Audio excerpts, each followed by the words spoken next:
3 y estamos conformadas por mi compañera Álvarez Chávez Daniela, Carmona Barrón José de Jesús, Sapien Arreola Carla y su servidora García Segovia Ashley Alexia. Y nosotros les vamos a exponer el tema de los principios del derecho del trabajo. En este trabajo de exposición vamos a abarcar los principios del derecho del trabajo, destacando que el derecho del trabajo se sustenta sobre reglas de estructuras filosóficas, éticas y jurídicas que de alguna forma están presentes en todo y en cada una de las instituciones. Un punto importante es que cuando el ser humano trabaja y por consiguiente logra satisfacer sus necesidades esenciales y axiológicas, puede concebir y mantener el valor intrínseco de la dignidad en su vida. Este fundamento lo encontramos en la autonomía de la voluntad que el ser humano puede ejercer cuando trabaja, en el momento que puede actuar conforme al deber ser sin ninguna coerción y otorga el valor moral que corresponde a la acción y la dignidad de quien lo ejecuta. El primer principio es el de la idea del trabajo como un derecho y un deber sociales. Comenzando con este punto, debemos tomar en cuenta que en la 9ª Conferencia Internacional Americana se logró que la delegación mexicana fuera incluida en la Carta de la Organización de los Estados Americanos, un capítulo de normas sociales, en el que se afirmó la decisión de los estados de lograr condiciones justas y humanas para la vida de toda su población. La idea del trabajo como un deber social y como un derecho es un fundamento filosófico del derecho laboral en México, y este está consagrado en el artículo número 123 constitucional, en el que a la letra dice que toda persona tiene derecho a un trabajo digno y socialmente útil, así como la Ley Federal del Trabajo, en el que se establece que el trabajo es un derecho y un deber social. Como lo comentaba anteriormente, este principio está reconocido expresamente en el artículo 123 y en el artículo 3 de la ley que determina que el trabajo es un derecho y un deber social. En ejecución de estos principios se dice en el artículo número 29 de la Carta que el trabajo es un derecho y un deber social y que el hombre tiene derecho a alcanzar su bienestar material y su desarrollo espiritual. La sociedad tiene derecho a esperar de sus miembros un trabajo útil y honesto y por eso el trabajo es un deber.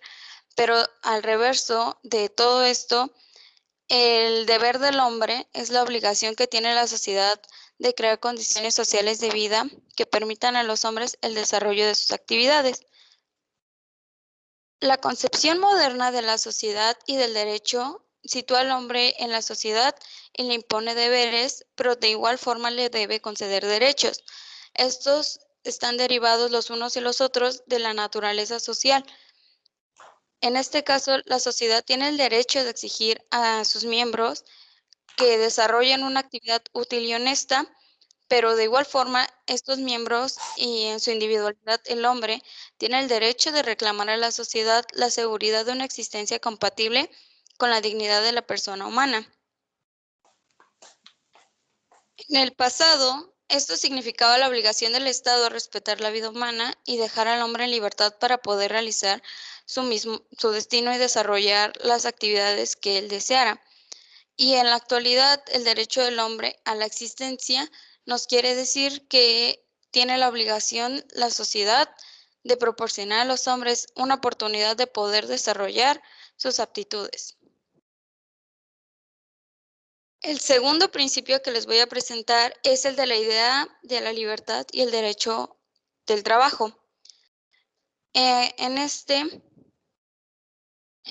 nos plantea que los derechos humanos, en sus dos aspectos, que son los individuales del hombre y los sociales del trabajador, se proponen como principal objetivo el realizar al máximo la libertad para el trabajo.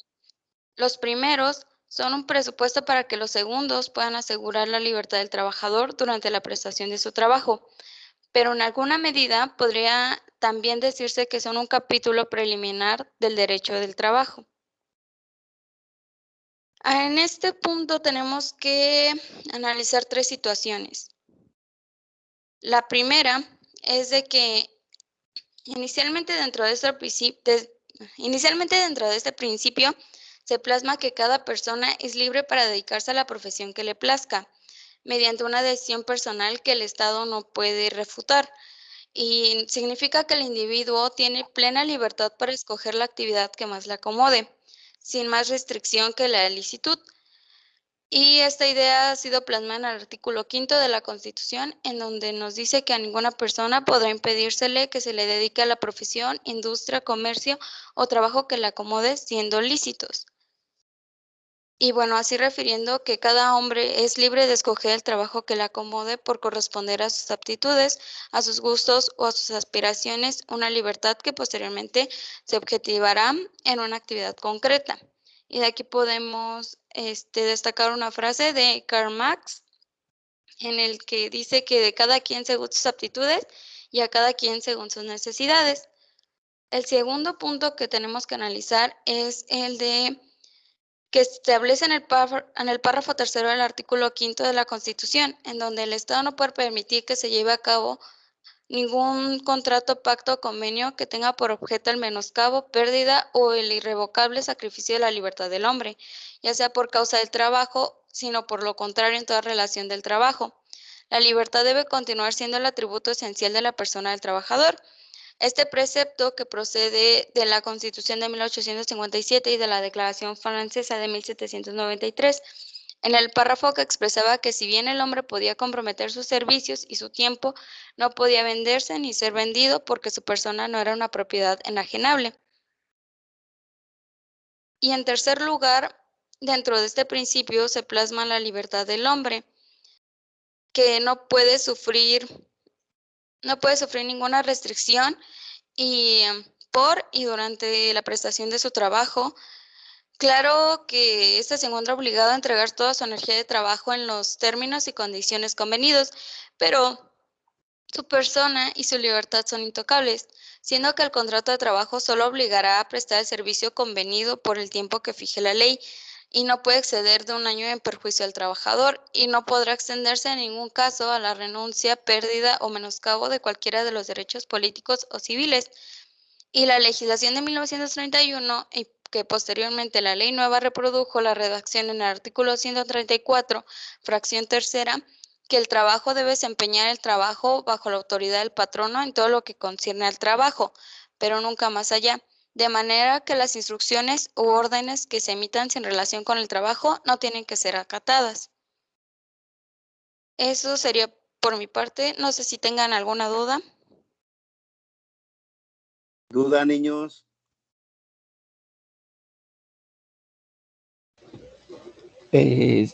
Bueno, no es como una duda, sino más bien una circunstancia. Por ejemplo, hablaban en este caso, la situación. Bueno, soy Alejandro Llanito, buenos días, perdón. El tercer principio donde mencionaban que el trabajador no podía ser vendido. Por ejemplo, ahorita existe una modalidad, profe, donde hay una subcontratación, donde hablamos del outsourcing o de las personas que son contratadas para hacer aseo en diferentes dependencias. ¿Cómo actuaría ahí en ese sentido la ley? Porque en caso de que tuvieran un accidente, ¿cuál sería la responsabilidad del tercero en este caso? Porque está prestando un servicio, el primero que contrata a la persona y el segundo que contrata a la empresa para que tenga un personal que no es directamente contratado por este segundo. ¿Para mí es la pregunta o para el equipo, Llanito? Bueno, sería para el equipo. Si ustedes lo vieron, a lo mejor si tienen duda, pues, pues yo creo que sería general, profe, no sé. Bueno, te la voy a contestar yo, ¿va? Mira, Llanito, las famosas outsourcing realmente desde la aparición de la Ley Federal del Trabajo ya existían, ¿va? Nada más que este gobierno le ha estado dando mucho alboroto, pero realmente no han hecho nada contundente, sino a lo mejor es la forma de presionar políticamente. ¿Por qué no han hecho nada contundente? Desde la ley del 70 se supone que ya existía y la ley lo expresaba, una responsabilidad solidaria. ¿Qué quiere decir esto? Tú como trabajador tienes la obligación de prestar tu servicio en las instalaciones del patrón. Si prestas tu servicio en otras instalaciones donde realmente el patrón está siendo subcontratado, porque también lo conocen como subcontratación, ¿no? Está muy, muy especial. Entonces, la responsabilidad solidaria siempre ha estado, ¿no? En la actualidad, estaban diciendo que quieren que las empresas principales absorban al personal. Eso es bueno, ¿no? Pero también están descuidando la otra parte. Tú hablabas de la limpieza, ¿no? Que es un factor importante. Supuestamente la reforma de outsourcing te decía que los servicios deben de ser especializados. Las outsourcing se dividen en prestación de servicios especializados, no especializados, y hay otra. Ahorita no recuerdo bien. Pero no, amigo. Realmente la ley del 70 contemplaba que se debía de crear un organismo donde hubiera todo un registro y en ese registro realmente se hicieran constar todo aquello, pero todo, todo aquello donde había un outsourcing y mediante esa outsourcing realmente llevar a cabo el conteo y el registro de cada outsourcing te decía que deberías de garantizar el pago de todas las prestaciones a que tuviera derecho el personal que tuviera bajo tu servicio, que estuvieran prestando los servicios en una empresa o en otra. Pero la responsabilidad solidaria siempre ha existido, que ahora, no sé si es por desconocimiento de la ley, por política, presión de alguna forma para seguir teniendo el poder, pues si lo vemos así, es irrisorio, ¿no? ¿Por qué no se fortalecen las instituciones que han existido y se lleva bien a cabo un trabajo? Es mi opinión, es mi opinión personal. Que van a llegar tratadistas y van a decir muchas cosas con tal de alabar al gobierno en turno, y se puede armar una buena polémica. Pero eso, Yanito, realmente siempre debería de haber existido siempre existe una responsabilidad solidaria, que a lo mejor los profesionistas del derecho no supieron invocarla, es otra cosa. Porque incluso hasta los juzgadores, ¿no? Porque los juzgadores llegaban, decían, no, es que la relación de trabajo no la tiene con la tiene con este otro. Y es un lío, Es un lío porque te decía, bueno, la tiene con este otro, entonces el otro no tiene ninguna responsabilidad. Y la ley te decía, si se prestan en las instalaciones, hay responsabilidad solidaria. Entonces, también no interpretaban bien la ley. Es cuestión de un estudio profundo, Yanito, pero sí está muy interesante. ¿Sí quedó resuelta, Yanito, o hay por ahí otra duda? No, sí, profe, yo creo que sí es pues es una situación de debate igual todavía, porque así como menciona, creo que no es tan bien establecida la situación, principalmente para proteger al trabajador como debería de ser, porque en ocasiones pues se le deja y si en algún momento, como dice, de manera solidaria debería de estar el segundo patrón, por decirlo, porque él es el que da las instrucciones, está dependiendo de lo que diga el patrón secundario o el que subcontrató. Entonces, pues las condiciones, el primero, pues las desconoce. Entonces, pues creo que sí está todavía por debatirse esa situación, creo yo. Muy para debatirse. Y si vemos el principio que nos comentó Alexia, ¿sale? Ahí va implícito lo de la libertad, ¿no? ¿por qué va implícito lo de la libertad? Si quieres, entras a trabajar en un lugar y si no, no. O sea, también está todo eso. Que algunas gentes te diríamos, pero la gente tiene necesidad, ¿no? Y se mete a lugares mal pagados. Pues sí, pero nadie lo obligó, ¿no? Si yo estuviera del lado del patrón, yo diría eso. Y mi amiga Alexia estaría totalmente de acuerdo conmigo, porque ella habló de todo lo que se tiene que analizar en este principio de la libertad del derecho. Tú eres libre de dedicarte a lo que quieras, siempre y cuando sea lícito, ¿no? Hacer lo que quieras y puedes elegir tanto la profesión, el oficio, ¿va? Muy bien. Continúenle, niños. Buen día. Otro de los principios es el principio de igualdad y el derecho del trabajo. Las ideas de igualdad y libertad son dos elementos que caminan juntos en el derecho del trabajo. La idea de igualdad dentro de los anhelos de los trabajadores es tomada como la idea fuerza, que impulsaba a los hombres a la batalla por un estatus y que hasta la fecha continúa siendo uno de los factores más poderosos para su integración. Dentro de las narraciones históricas mostraban que las primeras luchas de los trabajadores se dirigieron a la conquista de las libertades de colación. Las libertades de colación, que consisten en el acuerdo temporal de un grupo para la defensa de sus intereses comunes, incluso la derogación, la contratación colectiva y huelgas. Bueno, todo esto para una igualdad de derechos del trabajo y del capital. Gracias a la contratación colectiva, que no es más que un convenio que se celebra entre uno o varios sindicatos de trabajadores y uno o varios patrones igual, con el fin de establecer las condiciones de trabajo que se darán. Ha sido y es el procedimiento que lanzó el estatus laboral hacia las aproximaciones de la justicia social.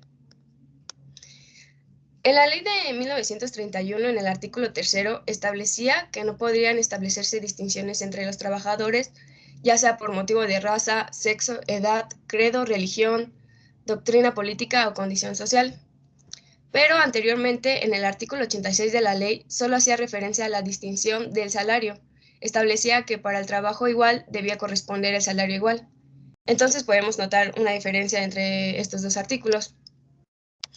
Pero gracias al efecto de la jurisprudencia y de la doctrina, en este principio de igualdad se constituye una fuerza viva al servicio del trabajo. Porque en virtud de que se daban mejores beneficios sin importar la naturaleza que se da a un trabajador. Deben de extenderse a quienes cumplan un trabajo igual, de ahí la acción procesal. Y también la llamada de nivelación de condiciones del trabajo. En este punto es importante destacar que la idea de igualdad de las razas humanas flota en la conciencia universal, pero no se practicaba en todos los pueblos. Otro principio es sobre la idea de la dignidad humana, que es uno muy importante. El multicitado párrafo 1 del artículo 3 de la ley dice entre sus frases que el trabajo exige respeto para la dignidad de quien lo presta. El maestro Alfred Bedell revela que el término dignidad humana apareció primeramente en la práctica, que es como una fase en la historia de la organización y la teología cristiana, para reapareció siglos después en las escuelas del derecho natural por renacentistas. Entonces, así la humanidad significa que un individuo siente respeto por sí mismo y se valora al mismo tiempo que es respetado y valorado por los demás. Esto implica la necesidad de que todos los seres humanos sean tratados en un pie de igualdad y que incluso puedan gozar de los derechos fundamentales que se derivan. Otro filósofo fue Friedrich Nietzsche, que acuñó en una frase que es «sé persona y considera a las demás personas».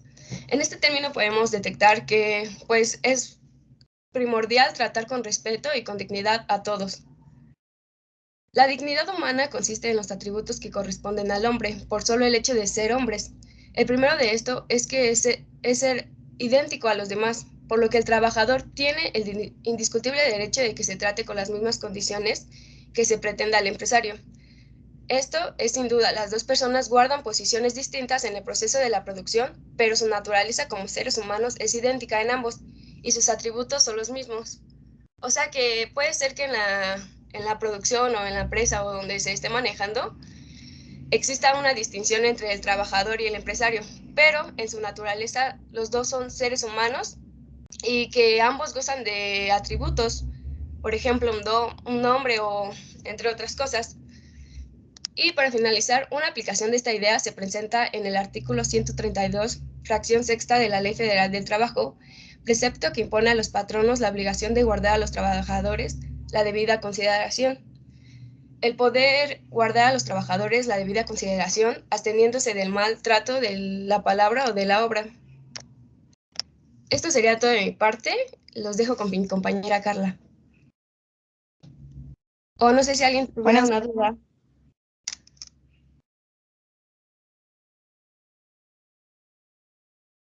¿No tienen dudas?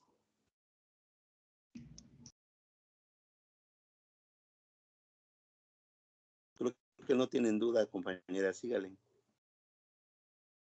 Buenos días, compañeros. Yo les voy a exponer el punto número 5 o el principio que trata sobre las consideraciones en torno a la idea de una existencia decorosa.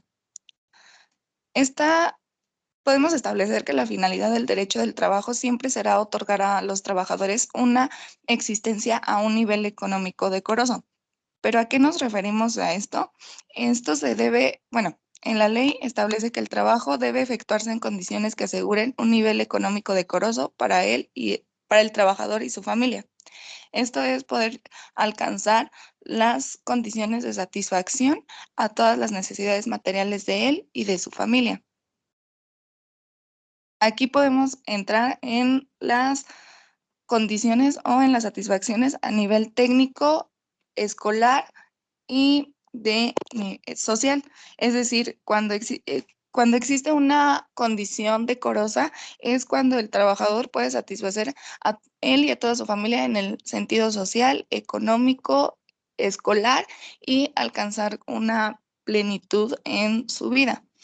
Y también aquí podemos establecer que Karl Marx habla que cada persona recibe lo que merece, en pocas palabras, que ya lo había mencionado anteriormente mi compañera Ashley. Y bueno, pasando al principio 6, es sobre la doctrina de la responsabilidad y el derecho del trabajo. Este punto se divide en 3 muy importantes, que el primero es la responsabilidad en el derecho civil y el derecho del trabajo. Aquí podemos establecer que la responsabilidad es un punto muy importante, por lo cual complementan las fuerzas de ideas y bellezas sobre las exposiciones de grandes maestros.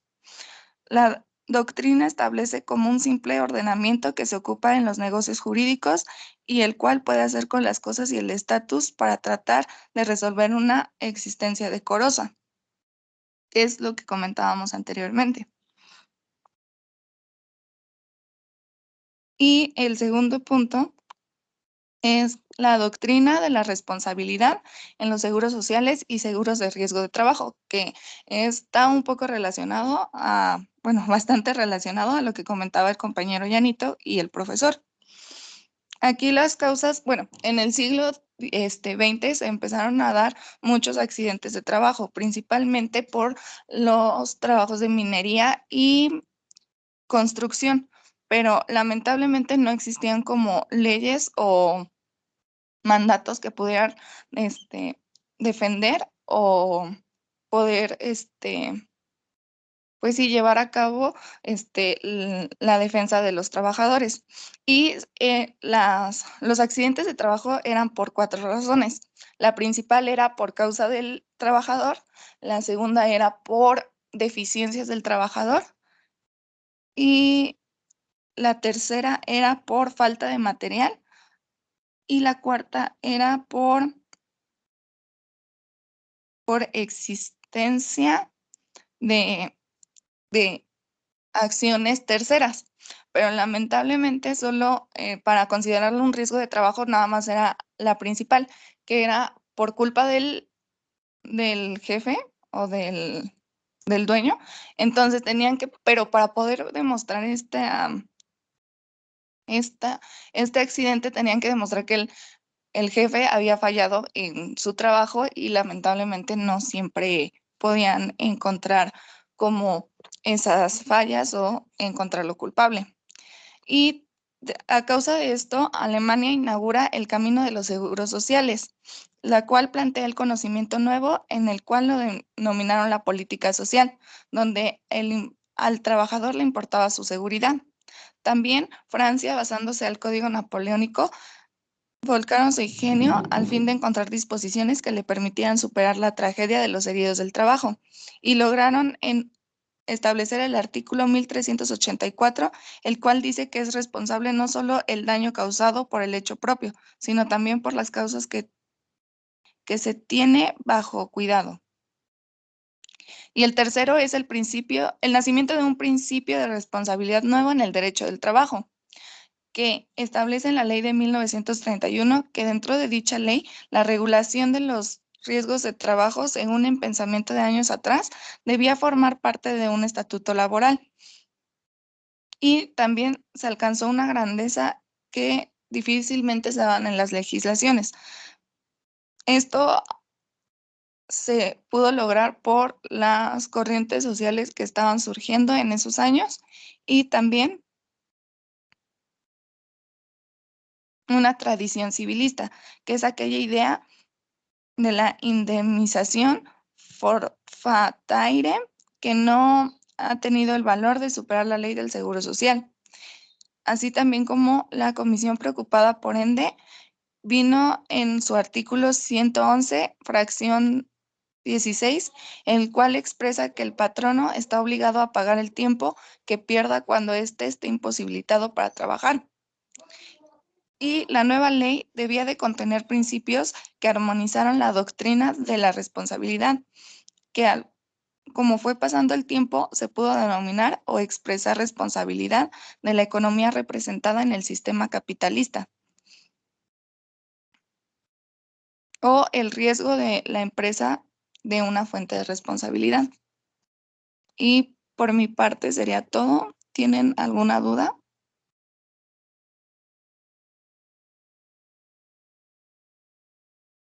Bueno, en conclusión tenemos que en lo que es la actualización del derecho laboral es de suma importancia, ya que aunque hay trabajos mal pagados en esta actualidad, es una necesidad humana para que nosotros podamos satisfacer nuestras propias necesidades, tanto materiales como para comer día a día. Y con esta investigación, con esta exposición, queremos hacer un resultado para lograr tener o darles a entender que el trabajo no solo constituye un medio para poder crear una satisfacción en nuestras necesidades materiales y axiológicas, sino que además es importante debido a que su propia función es base a un conector único, esencial entre los demás satisfactores. El trabajo del ser humano adquiere una identidad posicional social, tanto como una participación, libertad, recreación y afecto para todas las jerarquías y niveles. No, no individualiza porque uno sea patrón, porque otro sea empleado, etcétera. Se conceptualizará como aquella actividad más importante porque con ella el individuo logrará materializar la dignidad humana y conservar el carácter intrínseco que le pertenece. Y eso sería todo de nuestra parte. No sé si tengan alguna duda de todo el tema expuesto.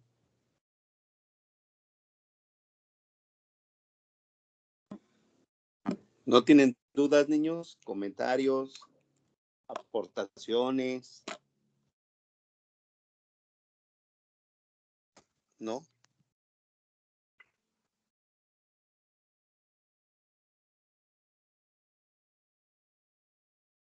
¿No tienen Bueno, a mí dudas? me gustaría darles como un punto de vista de la exposición. A ver, Dani. Bueno, como ahorita vimos lo de la pandemia y así, hubo mucho desempleo, ¿no? Y Sí. esto que causó que a veces no les dieran ninguna paga por correrlos o así, y incluso pues la gente se quedaba sin trabajo y sin ninguna paga, ¿no? Y aquí podemos notar que no se valoran ni se aplican estos principios que cada uno de mis compañeros acaba de mencionar. Entonces es muy importante pues tomarlos en cuenta para el día a día porque pues es algo muy primordial y más para las familias, ¿no? Y para la persona igual, ¿no? Para el trabajador principalmente. Muy bien, Dani. Sí, es cierto lo que dice la compañera. Realmente no se aplicaron muchos de los principios o no se tomaron en cuenta. Pero esto, Dani, es la forma en que los patrones prácticamente evaden todas sus obligaciones, ¿eh? ¿Por qué de esta forma evaden todas sus obligaciones? Realmente sí están obligados, ¿eh? Lo malo, Dani, lo malo también, ¿no? Porque yo hacía el comentario en alguna plática que hay 2 artículos de los cuales también los patrones se pueden beneficiar, ¿no? Y nos decía que en caso de pandemia, más o menos dice que el patrón está obligado a pagar los primeros 30 días el salario a lo que realmente ganaba el trabajador sin trabajar, ¿eh? Te da a entender el artículo esto. Después de los 30 días, si persiste la pandemia, que es en la situación en la que nos encontramos, ya el patrón no tenía ninguna obligación, ¿no? Otro artículo nos decía que podía reducirle el salario al trabajador a un salario mínimo, ¿no? Pero también nos da a entender que es por un cierto tiempo. Y esto nos decía la ley que la finalidad de hacer era preservar la fuente de trabajo, pero muchos patrones abusaron de estas figuras, empezaron a despedir gente, empezaron a no darles nada, es más, todavía hasta abusaron, porque agarraron y tenían trabajadores, los hacían laborar normal, sus jornadas normales, y les pagaban menos del salario que percibían, con el pretexto Pero también, si la gente hubiera buscado asesoría, les hubieran dicho que ellos tenían el derecho de ir ante la Secretaría del Trabajo y Previsión Social, llámesele Junta de Conciliación y Arbitraje, llámesele Inspección Federal del Trabajo, Inspección Local, o bien a la Procuraduría de la Defensa del Trabajo. O sea, puedes ir a un buen de lados, ¿no? Un buen de lados. Y que lo haya hecho es otra cosa. Pero sí, Dan, realmente también estamos en una pelea que es una lucha como que no tienes idea, ¿no? Pero la gente como tal no hace caso. Si realmente la gente hiciera caso, júralo, Dani, que bueno, y leyeran un poquito, ¿no? Porque ahorita que estamos leyendo esto, yo creo que muchos de ustedes apenas se están dando cuenta de que el derecho del trabajo es muy vasto, y a lo mejor algunos van a decir que va afectando en cierta medida este rollo de la reforma, ¿no? Para mí sí va afectando, para mí. Para algunas gentes dicen que no, que sí es en beneficio. Para mí está afectando tanto al trabajador como al patrón, porque se están haciendo cosas que no se deberían de hacer y no se respeta la ley como tal, Dan. ¿Verdad? Si habláramos de simple y sencillamente del principio de igualdad, el principio de igualdad da mucho que desear, ¿no? Porque el principio de igualdad te dice, ok, todos somos iguales, ¿eh? Pero también hay un principio que nos dice a los iguales iguales y a los desiguales desiguales.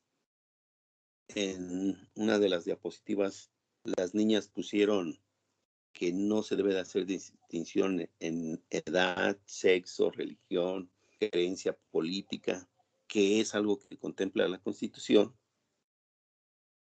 pero yo decía al principio de a los iguales iguales y a los desiguales desiguales. ¿Por qué? Si hay un menor de edad, deben de tener jornadas especiales. Se les debe de dar apoyo para que ellos puedan estudiar, ¿no? Y se puedan seguir superando. Si hablamos del principio de responsabilidad que lo trató mi amiguita Carla, pues ya nos habló de todos los riesgos de trabajo, ¿no?